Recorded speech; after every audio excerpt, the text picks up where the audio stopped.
Hi there, I'm Eshaan M reporting for Kids First, and today I am super excited to speak with Christopher McDonell, nicknamed Cleach.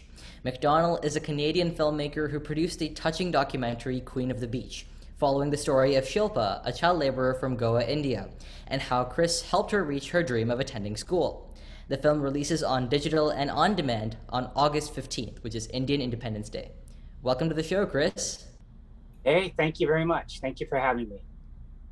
All right, let's get started with a story about how you were on vacation in Goa and you met Shilpa, the subject of the film. And I wanted to ask you what happened in those few moments that you met her that really made you return 3 times over the next 7 years. Yeah, happenstance is one way that I describe it. I was basically in India for 28 days doing a whirlwind trip with some people from my church, and I was there to film them. But my main goal was to shoot a documentary. So I had splintered off searching for a subject of a documentary. And interestingly enough, in Mumbai, I asked some people on my first day, the day that I arrived, um, what should be the subject? I'm here from Canada. I want to shoot a film. What should I shoot it on? And I had the voices in the crowd call out child labor. But I kind of stumbled on a story about Westerners on spiritual pilgrimages, and I went to Varanasi, a temple in New Delhi. Followed that story, thought that was the film I was making, finished my 28-day whirlwind trip, and for the last 2 days, I said I'm going to go to Goa, lay on the beach, just relax, and have a bit of a vacation for myself before I go home. And that's when I hit the beach, and all these kids absconded me, trying to sell their jewelry, their knickknacks. Come look my shop. And Shilpa was one of those girls who brought me to her shop, and I immediately knew there was something there. This little girl, 9 years old, had the business savvy, of someone much older than her age. Was very charming. She was funny. She was cracking jokes. So I went back. I brought my camera, and I ended up filming her. And then after 2 days, I had to fly back to Canada. But that was the story that I went home thinking about. And I was fortunate enough to return the following year. And when I did, went back to Goa, to the same beach, not knowing whether she would be still there, and if she was, whether she would remember me. And sure enough, I hit the beach and I hear, Chris, Chris. And this little girl who's now 10 years old came running to me. And that's really where it kicked off. I was there for 2 weeks and I kept filming her story. I met her mother, and it went from there. And I ended up doing 4 trips and covering her story from age 9 to 17. It's interesting how happenstance works, right? And how you just kind of lucked out with the story. I mean, you thought you were going to go on a vacation, and it came to you. Yeah, exactly. I Mhm. think there was a moment when I interviewed her and I asked her whether she had goals or dreams in her life. And you've seen the film, and she finally opened up. And when she started telling me that her dream was to go to school, and that's all that she wanted to do. And I asked, do you have friends that go to school? And she says, yeah, I see them every day, walk off to school. I mean, that was something that really touched my heart, right? So that was maybe the moment where I knew that we'd made a bit of a connection, and this girl would have a great story if I could cover it. Yeah, what a story it is. I mean, indeed, it's such a great story. And I wanted to ask you, why do you believe that this is a story that needs to be told, especially at this time where, worldly issues are kind of coming, center stage? Unfortunately, we still live in a world of inequality, and as much as we are making a lot of progress, girls in India still don't have the same privileges that the boys do. So even in Shilpa's family, she was paying to put her older brother through school while that was her own dream. So the girls in India are still, unfortunately, a lot of them are raised to work, to cook and clean at the house. and then they're married off when they're very young. So I think Shilpa's story brings to light some of those issues. Um, Child labor, which is still a very big problem, especially in India. Lack of education and resources, especially for young girls. And just, that you see someone like Shilpa who has all this potential and this desire to make something better of her life, which we in the West take for granted. So I think there's a good lesson that can be encouraging and inspiring for people, and can also make people really appreciate what they do have. And I think in the grander scheme, just recognize that we live in a global community. We're all one family, and we're here to help one another.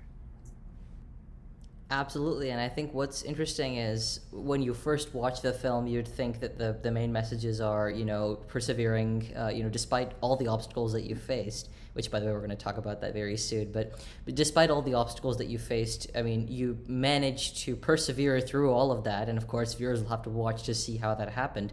But actually the real sort of message that you're pushing is gratitude to all the viewers. Generally, those who are watching are going to be in a more privileged position in their lives, and they will likely have more rights and more abilities and more freedoms in their life than child laborers in India do, and it's definitely a great issue to highlight.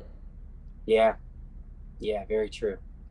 In fact, when I was shooting the film, I was invited to speak at a high school in Vancouver. I had a friend who was a teacher, and we showed some clips to the kids. And I mean, these were high school students, were just enraptured by Shilpa's story.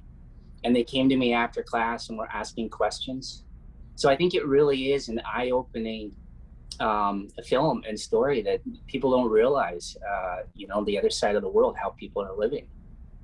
That's very true. I mean, I've visited India with my family every year. Of course, before our COVID apocalypse hit, it would be every year, and I would see these child hawkers, child vendors, and it's really sad, and truly that instills you with a sort of value of how different your life is from them, and also in how much of a better situation you are, and it does instill you with a lot of gratitude. Very true. Where are you from, or your parents? They're actually from South India, so Chennai. Ah, Chennai. I was going to say the composer of the film, Sachi Kumar, is actually from Chennai. Very cool. And so yeah, it's a beautiful country, but unfortunately there are some hidden realities which are deep and dark, I would say. Yeah, it's true. So tell me more about your journey to help Shilpa achieve her childhood dream of going to school. So what were some ups and downs of that process? If you can just summarize it for us before, for those of us who haven't watched the film. One of the problems that I learned early on, it's not just about the money. I mean, I came to a point where I wanted to help. And then, so I met with a nonprofit government organization who were dedicated to helping children go to school. But then you discover that you're running into these conflicts with the families themselves that can't afford to send the children to school because they're depending upon their income. And that was the biggest thing. It's like, I can help put Shilpa in school, but now her family, where are they going to get money to put food on the table? She's the breadwinner. And then her brother came to me, and her brother was only 14 at the time. And he says, if you put Shilpa in school, then I can't go to school because she's paying for me. Right? So those were some of the issues that I discovered, but some of the more common ones as well for children in India. A lot of the schools, even though they're free, from the government's perspective, the schools still require that the children wear uniforms. So a lot of the parents, they can't afford the uniforms, they can't afford the resources and the books. And if the children do need to work to support the family, they can't afford the time really to commit. And this was another thing that you would have seen in the film that we stumbled upon at the latter stage when Shilpa was 17.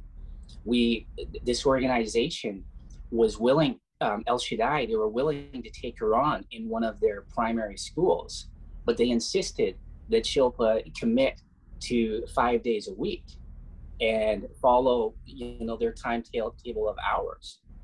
And we were trying to negotiate with them so that she could have Wednesday off, because Wednesday is flea market day. That's her biggest, business day.